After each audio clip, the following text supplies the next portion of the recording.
कक्षा 8 की जो आपकी प्रश्नावली है 4.1 उसका जो आपका दूसरा क्वेश्चन है उसको हम पढ़ते हैं। उसमें लिखा है कि 360 व्यक्तियों के एक समूह से 3 ऋतुओं वर्षा, सर्दी और गर्मी में से अपनी मनपसंद ऋतु के लिए मतदान करने को कहा गया।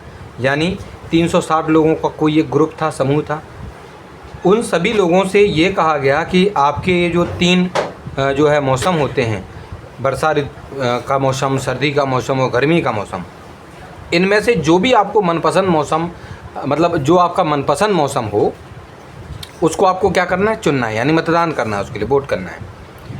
अब वहाँ से इनके प्राप्त आंकड़ों को संलग्न चित्र में दर्शाया गया। तो वहाँ से जो उन 360 लोगों पर जो हमने सर्वे किया, उनसे पूछा, उन्होंने अपना अपना वोट दिया, तो उसमें जो गर्मी के लिए जो वोट दिया है वो 90 जो है लोगों ने वोट किया कि हमें गर्मी का मौसम अच्छा लगता है। बारिश के मौसम के लिए 120 लोगों ने वोट किया और सर्दी के मौसम के लिए 150 लोगों ने जो है वोट किया। तो इस प्रकार से उनका जो सर्वे हुआ उनके बारे में यहाँ पर जो है आपको जो है एक तरीके से डाटा, उन्होंने आंकड़े यहाँ पर आपको जो है दे दिए। अब उन्होंने कुछ चीज़ें हमसे पूछी हैं, जैसे कि उन्होंने कहा कि किस ऋतु को सबसे अधिक मत मिले, यानी कि वो कौन सा वाला सीज़न है जिस सीज़न को सबसे ज़्यादा लोगों ने पसंद किया है।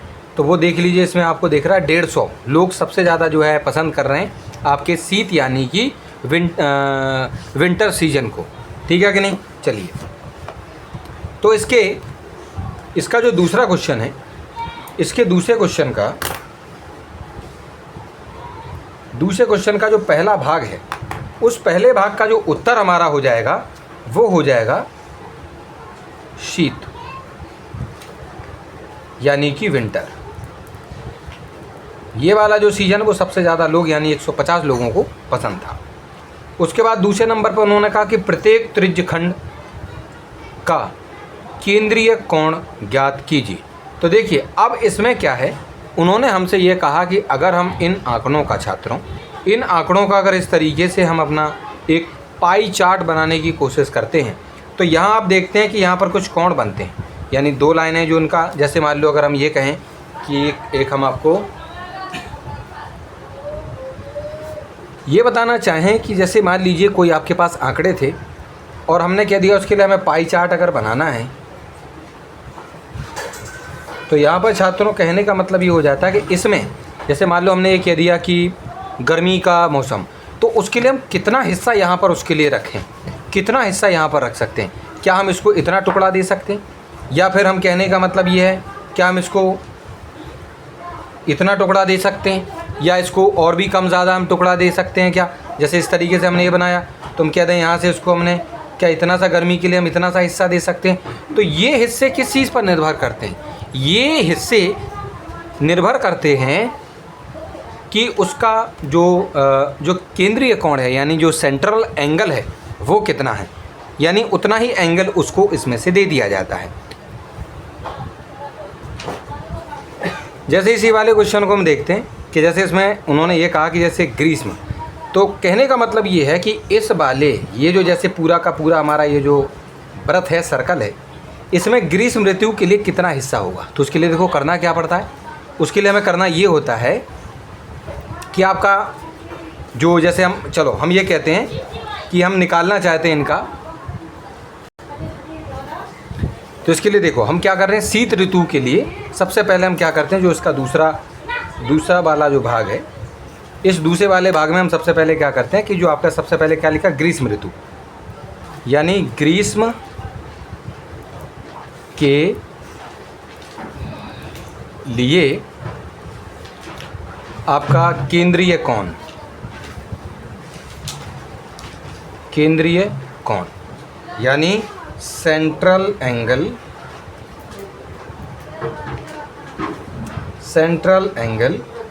फॉर समर, यानी समर सीजन के लिए।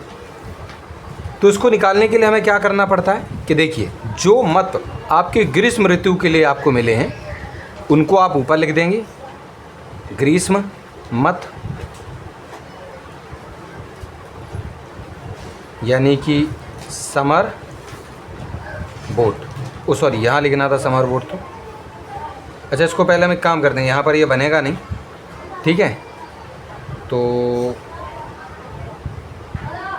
क्या लिखना पड़ेगा, यहाँ पर लिखना पड़ेगा हमें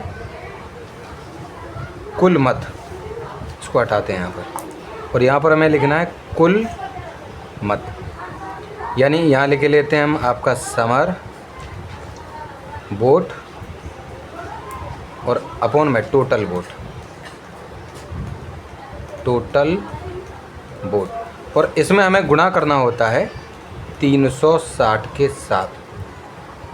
360 से गुणा क्यों करना पड़ता है, क्योंकि जो आपका पूरा का पूरा ये जो सर्कल होता है उसके इस बिंदु पर ही हमें कोण आपके बनाने हैं, सेंट्रल कोण, चाहे वो हम आपके ग्रीष्म ऋतु के लिए बनाएं, चाहे वो हम आपके वर्षा ऋतु के लिए बनाएं, और चाहे हम आपके जो है जो शीत ऋतु है उसके लिए बनाएं, तो यहीं बनाओगे। और एक बिंदु पर अगर पूरा कोण अगर हम देखते हैं तो वो 360 होता है, तो 360 का ही यहाँ पर आपको जो है गुणा इसके साथ आपको कर देना है। तो ग्रीष्म मत कितने थे, आपको 90 प्राप्त हुए थे, बटे में कुल मत आपके 360 थे। कहना कैसे, क्योंकि 360 व्यक्तियों ने वोट किया था, देखिए आपके 360 व्यक्तियों ने वोट किया था, तो कुल मिलाकर वोट कितने थे आपके 360 थे, ठीक है सर। उसके बाद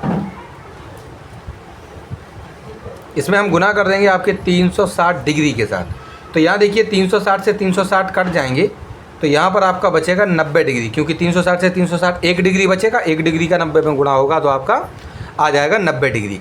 तो इस प्रकार से कहने का मतलब ये है कि यहाँ पर हम एक ऐसा 90 डिग्री वाला कोण इस तरीके से बनाकर यहाँ पर, और इतने वाले हिस्से को हम कह सकते हैं कि ये ग्रीष्म ऋतु के लिए ये वाला जो है आपका जो हिस्सा है इस पूरे के पूरे वृत्त में से, सर्कल में से इतना वाला जो पार्ट है वो आपके ग्रीष्म ऋतु के लिए हो जाएगा, ठीक है कि नहीं। और वो चीज़ कैसे हमने पता की, जब हमें उसका जो सेंट्रल एंगल यानी कि केंद्रीय कोण हमें मिला, तभी जो है हमने यहाँ पर एक 90 डिग्री का कोण उसके लिए खींच दिया, क्योंकि 90 डिग्री ही उसका आपका जो है क्या निकला था, सेंट्रल एंगल यानी केंद्रीय कोण इसका जो है निकला था, ठीक है कि नहीं। चलिए, तो इसी प्रकार से अब हम आपकी जो दूसरी ऋतु है, दूसरी ऋतु कौन सी थी आपकी, दूसरी ऋतु थी इसमें एन यानी कि, और दूसरी ऋतु थी छात्रों आपकी वर्षा ऋतु। तो वर्षा ऋतु के लिए, वर्षा के लिए केंद्रीय कोण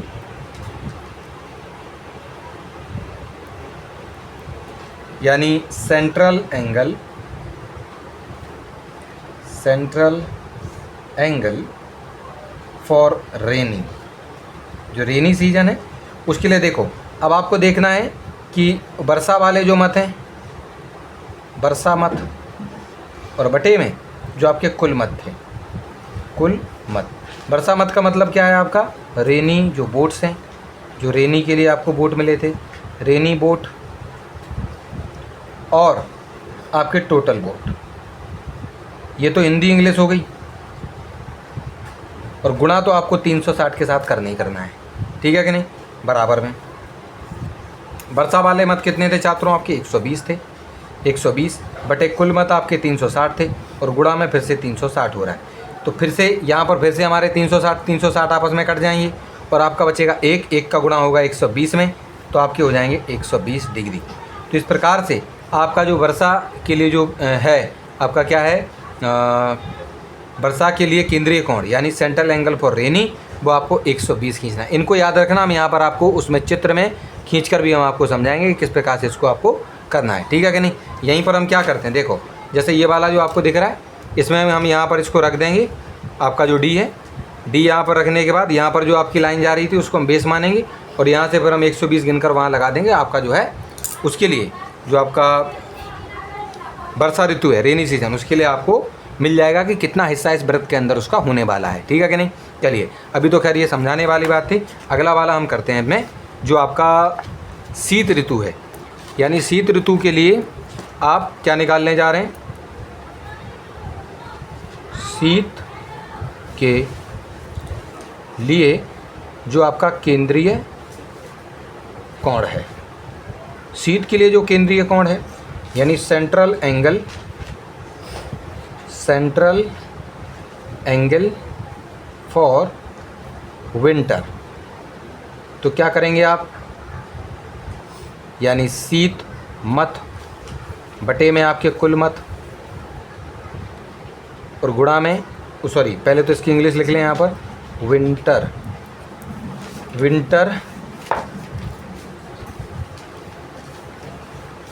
विंटर वोट, और बटे में आपके जो है टोटल वोट, और गुना तो आपको 360 से करना पड़ेगा इसमें। ठीक है जी। शीत के लिए वोट कितने पड़े थे छात्रों? 150 बटे में कुल आपके कितने वोट थे? 360 वोट थे। यहाँ डिग्री नहीं लगाना है, यहाँ लगाना है आपको डिग्री। 360 डिग्री, 360 से 360 कट जाएंगे, एक आएगा और उसका गुणा 150 के साथ होगा तो 150 डिग्री। तो इस प्रकार से कहने का मतलब ये है कि जो शीत ऋतु के लिए जो कोण होगा, केंद्रीय कोण, वो हो जाएगा आपके 150। चलो अब हम इसको आपको खींच के बताते हैं यहाँ पर इसको किस तरीके से आपको बनाना है। ठीक है कि नहीं? तो सबसे पहले तो हम क्या करेंगे छात्रों कि इसमें आपका एक हम सर्कल बना लेंगे। ठीक है कि नहीं? तो पूरा एक जब हम सर्कल बनाएंगे तो फिर उसके बाद ही आपको जो है इसमें और अच्छे से समझ में आएगा। तो देखो छात्रों, हमने इस तरीके से आपका ये जो है एक व्रत बनाकर तैयार कर लिया है। इसके बाद हमें क्या बताया गया था कि जो आपका ग्रीष्म ऋतु है इसके लिए कितना था आपका? 90 डिग्री था। ग्रीष्म ऋतु के लिए जो आपका केंद्रीय कोण था वो कितना था? 90 डिग्री। तो हम क्या करेंगे कि इस बिंदु पर एक 90 डिग्री का जो है कोण हम खींचेंगे। तो कैसे खींचना है? तो हम सबसे पहले अपनी यहाँ पर एक अपनी तरफ से एक हमें यहाँ से इसके केंद्र बिंदु से उसकी जो परिधि है यानी जो सरकमफेरेंस है वहाँ तक हम एक अपनी तरफ से हमने एक लाइन खींच दी, और वहीं पर उसको ही बेस लाइन मानते हुए हम यहाँ पर एक 90 डिग्री का एंगल जो है यहाँ पर बनाएंगे। और ये लीजिए, हमने यहाँ पर एक 90 डिग्री का एंगल बना दिया। तो अब यहाँ पर आपको दिख रहा है कि इस पूरे के पूरे सर्कल में से, इस पूरे के पूरे वृत्त में से आपका इतना सा जो हिस्सा है वो आपका किसके लिए हो गया? ग्रीष्म ऋतु के लिए हो गया। ग्रीष्म यानी कि आपका समर सीजन। ठीक है। उसके बाद हमने आपका जो वर्षा ऋतु है उसके लिए 120 निकला था। ठीक है। तो अभी 120 हमें किसके लिए निकालना है? वर्षा। तो उसके लिए कहना सर अब उसको कहाँ लिखें, कहाँ बनाएं उसके लिए 120? तो कुछ नहीं करना। देखो, चाहे आप इस वाली लाइन को या चाहे आप इस वाली लाइन को अपना एक बेस लाइन मान लो। चलो अगर हम इसको बेस लाइन मानते हैं छात्रों तो हमें क्या करना होगा कि इस मध्य बिंदु को यानी सेंटर पॉइंट जो है वहीं पर अपने इस डी को रखना है, और यहाँ से जो हमारी लाइन जा रही थी इधर उस पर हमें क्या कर देना, इस अपनी बेस लाइन को सीधा कर देना है। और उसके बाद हमें 120 डिग्री का जो एंगल जो है बनाना है। तो आपका 120 देखो, 0 यहाँ है, आप ऐसे बढ़ेंगे तो आपका 120 यहाँ दिख रहा है, यानी यहाँ पर आपको यहाँ पर चिन्ह लगा देना है छात्रों, और यहाँ पर आपको इन दोनों को मिला देना है। तो जब आप इसको मिलाएंगे छात्रों तो यहाँ पर भी देखो, इस लाइन और इस लाइन के बीच में छात्रों यहाँ पर अगर आप देखेंगे तो आपको 120 डिग्री बना हुआ मिलेगा। और यही वाला हमारा वर्षा ऋतु यानी कि आपका जो रेनी सीजन है उसके लिए ये वाला हमारा जो है हिस्सा है। बाकी तीसरा सीजन क्या है आपका? शीत ऋतु। तो बकाया जो हिस्सा बचेगा वो आपका बचेगा बच्चों इस शीत ऋतु के लिए। लेकिन कहना सर ये तो 150 डिग्री हमने निकाला है। तो हाँ, हम इसका 150 डिग्री नाप सकते हैं। देखो, हम इसको बेस लाइन मान लें या इसको माने, देखिए ज़रा। अगर छात्रों हम इसको बेस लाइन मानते हैं, ये देखिए, अगर इसको हम बेस लाइन मानते हैं छात्रों इस प्रकार से, तो 0 इधर है, ऊपर वाली लाइन पर देखिए गिनिए, आपको 150 पर ये जो है दिखाई दे रही होगी ये वाला। ठीक है कि नहीं? तो आपको इस तरीके से 150 पर आपको जाते हुए ये वाली लाइन दिख रही है, यानी छात्रों ये वाला जो आपका कोण है, ये वाला जो कोण है वो 150 डिग्री है। ठीक है कि नहीं? यानी कि आपका कौन सा वाला? ये है शीत ऋतु यानी कि विंटर। ठीक है ना? तो इस प्रकार से आपने ये जो दूसरा क्वेश्चन है उसका जो दूसरा भाग है उसके सवाल का भी जवाब आपने यहाँ दे दिया। और हमने यहाँ पर आपका देखो, ये जो तीसरा भाग है उन्होंने कहा कि इस सूचना को दर्शाने के लिए एक पाई चार्ट बनाओ। तो छात्रों हमने असल में इसका ये तीसरा जो भाग है वही यहाँ पर हल भी कर दिया है। ठीक है कि नहीं? तो ये हमने इस तरीके से इसका पाई चार्ट भी बनाकर आपको बता दिया है। ठीक है, तो इस प्रकार से आपका ये जो क्वेश्चन है वो समाप्त होता है।